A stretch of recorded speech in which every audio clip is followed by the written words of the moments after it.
I used to listen to Alan Watts narrations quite a lot during my teenage years. I think he did an amazing job explaining Eastern philosophy concepts to a Western audience. He also had an amazing narrating voice, which I'm trying to master. Even now, if you go on YouTube, you'll find quite a lot of his narration videos, and I think it really shows that the wisdom he conveyed to his audience was very profound. And I think the way he would articulate these Eastern philosophy concepts was very unique and accessible to a Western audience. But it was only recently that I read about the death of Alan Watts, and something really stuck out to me, and that was that before he died he had a very strong alcohol addiction. And I think this really surprised me because I wondered how someone who possessed a lot of wisdom on human existence, how could they fall into the trappings of alcohol addiction? Wouldn't the wisdom he possessed in a sense shield him better than others to the temptations of sedation? So yeah, that really stuck out to me. Of course we don't know the exact details of why he fell into alcohol addiction, but it did seem he had quite a bit of trouble with alcohol addiction, and he also had quite a bit of trouble in his marital life as well. And this really made me think, it doesn't matter how strong or enlightened a person might be, the same base ailments seem to affect or be able to affect everyone. No one seems to be invincible to it, no matter how hard they may try to portray this sense of strength or I guess enlightenment. It doesn't mean that they're not strong or enlightened. They might have a lot more wisdom than us, and they might be a lot more mentally strong than us. But I think it really is a profound truth that everyone can be affected by human suffering. To me, addiction to anything seems to be a sort of sedation of consciousness, a sort of relief, temporary relief from suffering. And I think everyone can fall into the trappings of addiction because human suffering is unavoidable. When I read about his death, I really thought about myself and how it didn't matter how much I learnt, how much wisdom I obtained growing up. Suffering in one way or the other was always present. It's not something that can just disappear. The more stronger you become or the more wisdom you get, you can still fall to it. I think that's why we develop a lot of anxieties and depression, stuff like that, because different points of your life and different people have different tolerances for suffering. Yeah, when I think about myself, at this point in my life, I do believe I am the most educated I've been. I do think I have the strongest, at least I hope, I have the strongest moral compass. Yet I'm not shielded from the anxieties of life, even though before I wouldn't have been as knowledgeable or as mentally strong. For some reason, even though I'm more mentally strong than before, I'm still affected by it. The same base ailments that can affect anyone can affect me and you too, regardless of how strong or knowledgeable we can be.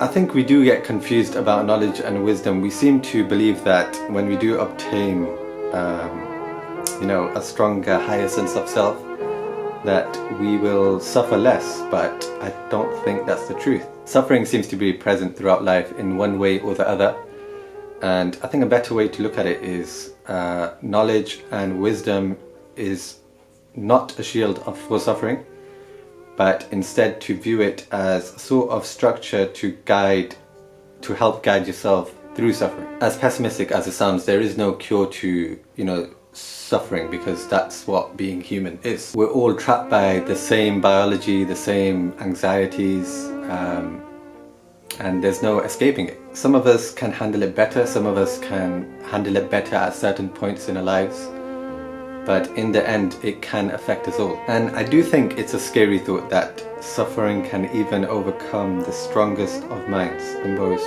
enlightened of minds. So I think the question we need to ask ourselves is, how can we build a stronger resilience in the face of suffering? And I think the other thing is, I tend to give myself a lot of flack when I'm affected by something whether that be an anxiety or addiction or anything. And while these are processes that we all aim to overcome, I think it is very important to remind ourselves that we all have our own situations and tolerances in life.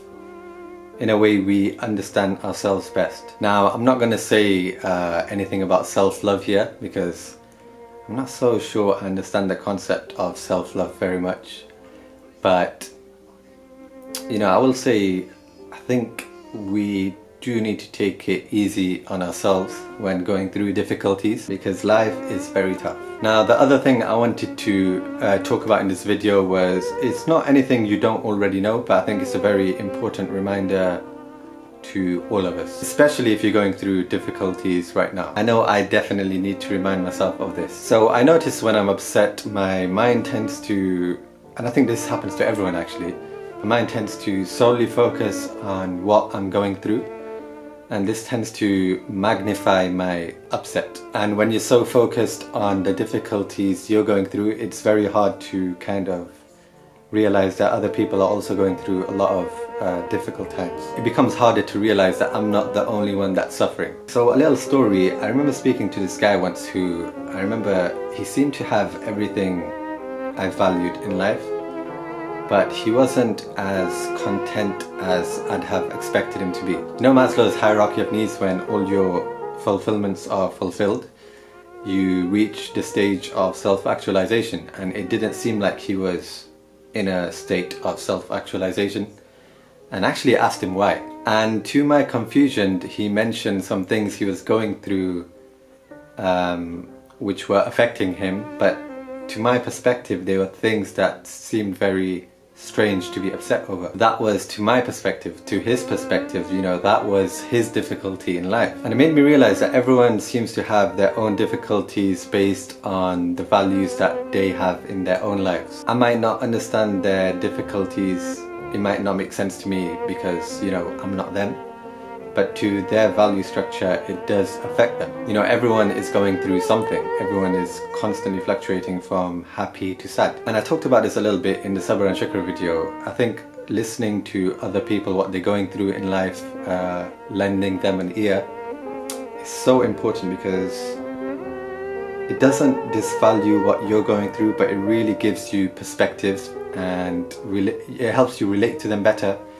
And also, you know, it makes you realize that some people are really going through tough stuff and you can be as strong as they are. They can serve as a lot of inspiration to you. When I talk to other people about what they're going through, I realize some of them are going through really serious stuff, at least compared to what I go through.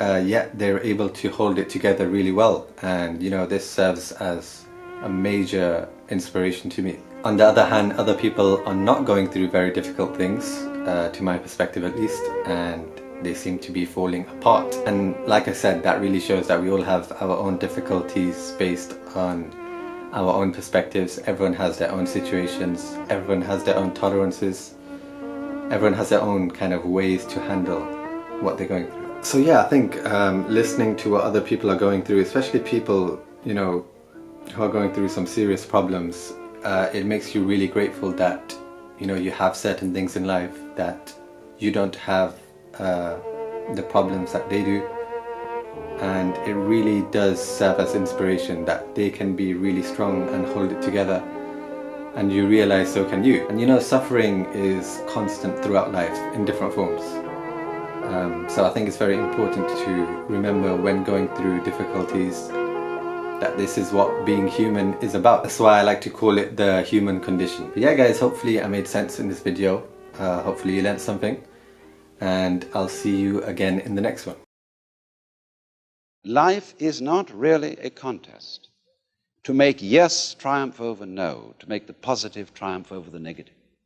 The two sides go together, and then one sees in this strange way that underlying all that is negative in the world, all that is in a way painful and evil, there is a kind of necessity to it. It goes with the good. It is necessary for the good. Disorder is necessary for the manifestation of order, just as you must have, say, a black background to show up a light figure. And then when one sees that, a profound transformation takes place in one's attitude to the world. That is to say, instead of looking upon life as a contest, it becomes a dance, it becomes a game.